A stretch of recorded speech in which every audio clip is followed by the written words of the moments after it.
যেনেকৈ কংসই কৃষ্ণৰ ভয়ত য'তে ত'তে কৃষ্ণ দেখিছিলে ঠিক তেনেকুৱা হৈছে। মানে কথাটো হৈছে মোৰ হাঁহি উঠিছে যে মুখ্যমন্ত্ৰীগৰাকীয়ে গৌৰৱ গগৈৰ ভয়ত যেনেকৈ কংসই কৃষ্ণৰ ভয়ত য'তে ত'তে কৃষ্ণ দেখিছিলে ঠিক তেনেকুৱা হৈছে যে মুখ্যমন্ত্ৰীয়ে গৌৰৱ গগৈৰ ভয়ত এতিয়া য'তে ত'তে তেওঁ কেৱল গৌৰৱ গগৈৰ ভূতেই দেখে।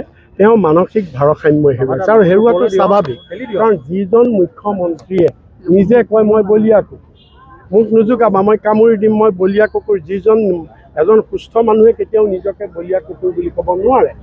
যিজন মুখ্যমন্ত্ৰীয়ে, মই আহিম কথাটোলৈ, যিজন মুখ্যমন্ত্ৰীয়ে কৈছে কেঞ্চাৰ পাপ কৰিলে কেঞ্চাৰ হয়, গতিকে তেওঁ যিজন মুখ্যমন্ত্ৰীয়ে ক'লে যে অসমৰ মহিলাই চৰিত্ৰ বন্ধকত থৈ চাকৰি লয়, গতিকে এইজন মুখ্যমন্ত্ৰীৰ পৰা কি তেওঁ কালি মই কোৱা কথা তেওঁ হৈছে ডাইভাৰ্চন পলিটিক্স।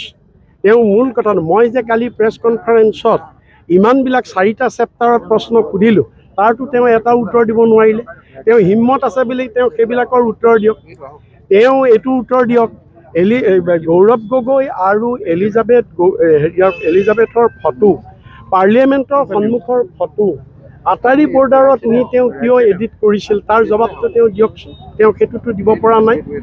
দ্বিতীয়তে তেওঁ যে পাকিস্তান এম্বেচি যে গৌৰৱ গগৈ লেকচাৰ প্ৰগ্ৰেমত গৈছিলে, তাত সেই বেকড্ৰপখন যে তেওঁ মেনিপুলেট কৰি বাকী মানুহক নেদেখুৱাই অকলে গৌৰৱ গগৈক হাই কমিশ্যনাৰৰ লগত দেখুৱাই যে তেওঁ মেনিপুলেট কৰিছে এজন মুখ্যমন্ত্ৰী, ইমান 420 কাৰবাৰলৈ গৈছে, সেইবিলাকৰ তেওঁ উত্তৰ দিব পৰা নাই। মই কি কৈছোঁ, আপুনি কাইলৈ মোৰ গোটেই বাইট চাওক, আপোনালোকে খুলি চাওক, আৰু মুখ্যমন্ত্ৰীকো মই চাবলৈ কৈছোঁ। তেওঁ চাইছেনে নাই মই নাজানো, ভাৰসাম্য নাথাকিলে হয়তো চাব নোৱাৰিব পাৰে।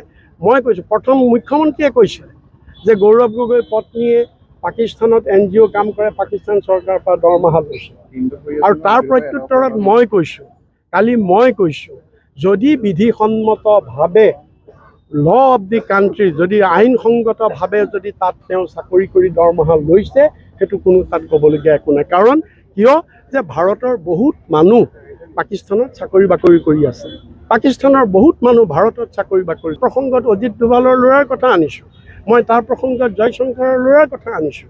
গতিকে সেইবিলাকক আমি সন্দেহ কৰিব লাগিব নেকি? আমি সেইবিলাকক সন্দেহ, যদি বিধিসন্মত, যদি আইনৰ যোগেদি যদি সেইটো বিধিসন্মত, তাত কি আপত্তি আছে? গতিকে তেওঁ আজি মোক কৈছে যে তেওঁ জনা নাছিলে বোলে আগতে, তেওঁৰ ষ্টেটমেণ্ট পঢ়ি চাবলৈ কৈছোঁ, তেওঁক পঢ়ি চাবলৈ কৈছোঁ, আৰু মোৰ ষ্টেটমেণ্ট তেওঁ ৰেকৰ্ড কৰিব। মই তেওঁক ৱেলকাম কৰিছোঁ, তেওঁ কি ৰেকৰ্ড কৰে। এইবাৰ যোৰহাট বিধানসভা সমষ্টিটো আকৰ্ষণীয় হ'ব নেকি? এফালে যদি মুখ্যমন্ত্ৰী, এফালে গৌৰৱ গগৈ, তেনে কিছু সম্ভাৱনা আছে নেকি? এইটো এতিয়া কোৱা টান। মানে কথাটো হৈছে কি, মুখ্যমন্ত্ৰীয়েতো এতিয়া চেলবেলকৈ বহুত কথা কয়, আপোনালোকে জানে, তেওঁৰ কথাৰ কোনো ভেলু নাই। আৰু তেওঁ এতিয়া কৈছে পিছ মুহূৰ্তত ক'ত পলাই তেওঁ ঠিক নাইকিয়া, কাৰণ আজি তেওঁ কৈছে। গতিকে তেওঁ ইয়াৰ আগতেও বহুত কথা কৈছে মুখ্যমন্ত্ৰীয়ে, তেওঁতো কেইবাৰ ৰিজাইন দিলে তাৰ ঠিক নাই, গতিকে তেওঁ কেইবাৰ আত্মজাহ কৰিম বুলি ক'লে ঠিক নাই। গতিকে তেওঁৰ কথাৰ কি ভেলু আছে? সময় আহক, সময় আহিলে আমি চাম। যদি সঁচাকৈ আহে প্ৰত্যাহ্বান জনাইছোঁ, আমি তেওঁক ৱেলকাম কৰিছোঁ।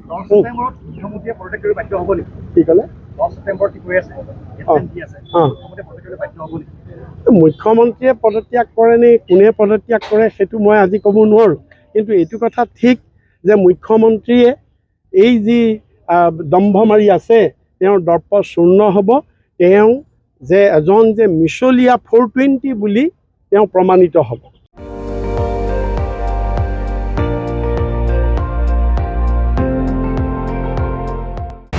আপুনি চাই আছে ND24, সৰ্বশ্ৰেষ্ঠ নহয় সৰ্বোত্তমৰ দৌৰ।